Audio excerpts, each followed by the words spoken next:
Greetings and salutations. It is I, Mr. Nothing, and you are tuned into Around the Weird, a booktube channel where I talk about all manner of strange and unusual literature that I have found in my travels.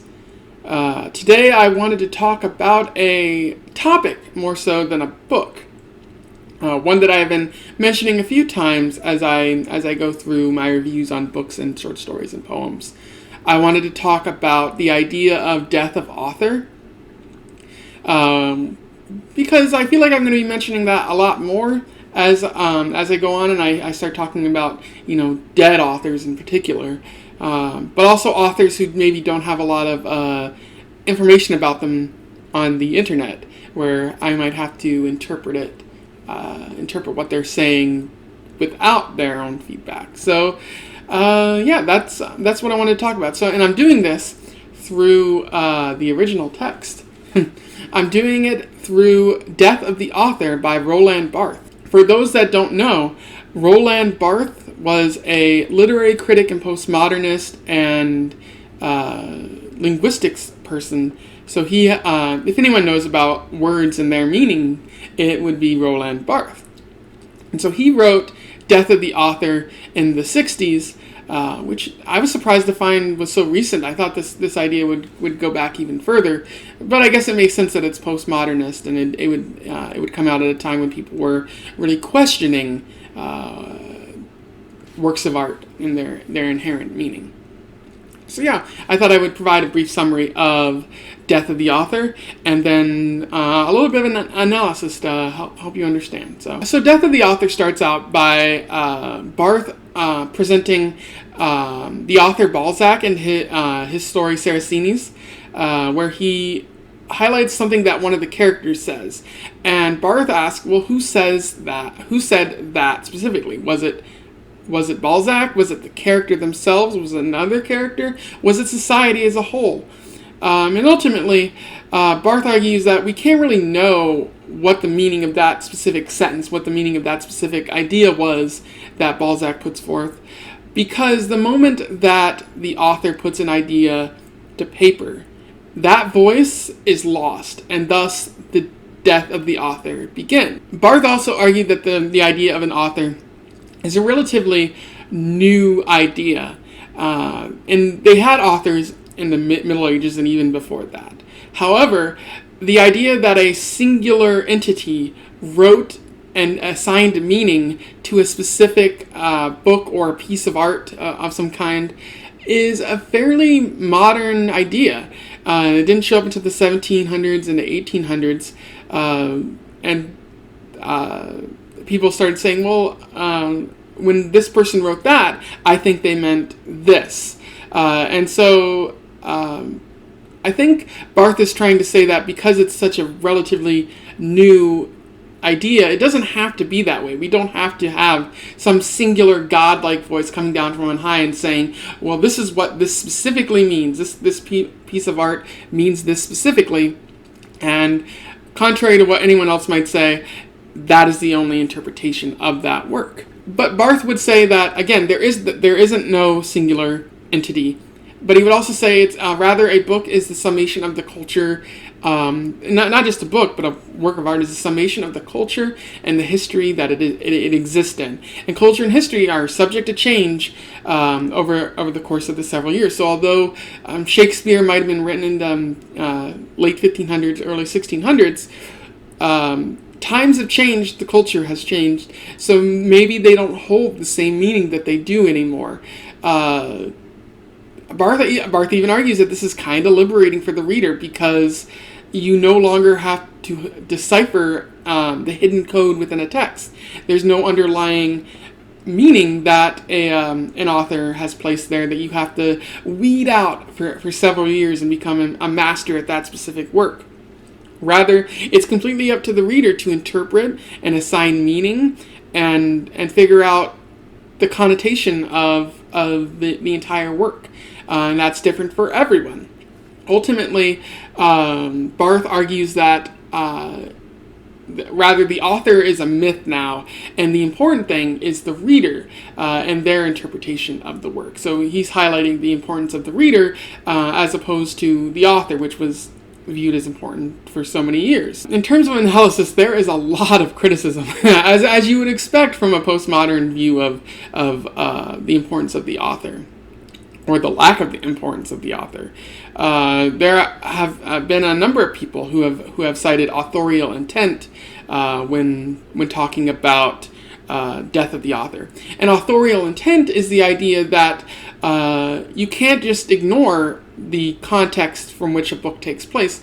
You have to consider the history of the author and the culture they lived in, and that's the only interpretation. So it's very much in contrast to Death of the Author. The author intended for a story to be written and interpreted in a certain way, and you're just incorrect if you think anything else. A good example of that would be, people say Herman Melville wrote Moby Dick about man's relationship with God and nature, and about how, Ahab, by choosing to hunt down the white whale, he defies God and nature, and he gets his ass kicked because of it.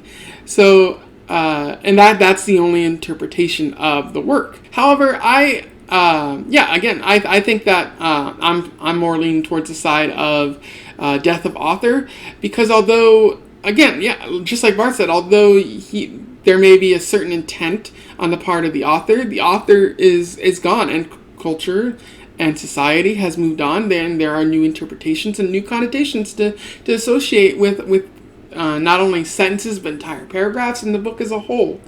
So I think I'm leaning with Barthes on the importance of culture and history and how it changes over time. Because a good example of that might be how women are treated in books in the past.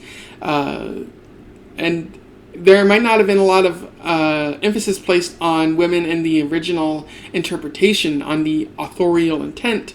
But moving on past that, we could probably ascribe to a worldview of the patriarchy on a lot of books that view women with disdain. And if we don't do that, it's kind of irresponsible. We're kind of not acknowledging the world as it exists, because books help us reflect on the world. Art helps us reflect on where we are in society. So we're doing ourselves a disservice if we don't update a book to reflect the worldview that, or even the cultural landscape that we currently reside in. Again, there's also people saying that you can't really put words into the author's mouth, and I would kind of agree with that in a lot of ways. That maybe you shouldn't ascribe a meaning to a specific work, especially if it doesn't really hold weight with what the author has said. There are a number of people who I know who have tried to make comparisons of the trans experience with Harry Potter and the Harry Potter series, arguing that Harry's journey is similar to that of someone from the LGBT community, maybe even a trans community. And whether or not that's true, I feel like it's not fair to make that comparison, especially given the author. For those that know, J.K. Rowling is a transphobe, and so by ascribing that meaning to Harry Potter's work, you're giving her more credit than she deserves. But even then, I think that if you ascribe that meaning, you got to put asterisks around it, say the author may not have originally intended for that to happen, but there's always the unintentional meaning, the kind of thing that the author said but didn't really mean to say, whether it's reading between the lines or saying the quiet part loud by accident. I think that sometimes the authors do say stuff, and that seeps out into the literature that may reflect their worldview or their biases, and it's definitely important to call those out at times. But just make sure that we're not giving credit to an author who doesn't deserve it, because then I don't know, it kind of rewards people who don't necessarily march for progress, who don't support civil rights, and then having them write about the civil rights and giving them a pat on the back. We have to see the reality in addition to what's going on and the fictitious layer, right? Yeah, so overall, I would say I agree with Barth on his idea of the death of author, and I don't really see a lot of weight beyond what I mentioned with the criticisms. I would argue that a good example of an argument against the death of author is Guernica by Picasso. Like, you can't divorce Guernica from the Spanish Civil War or from Picasso's meaning of the horrors of war. You have to understand Guernica through Picasso's eyes, through the eyes of people who suffered the Spanish Civil War. So, like, if you wanted to go death of author, you could say, well, I think Picasso was in favor of the war. But, like, I mean, you could argue that if you could find something in the text that supports that idea, but ultimately I think that there's nothing in the text that supports that idea, and in a lot of cases that holds true.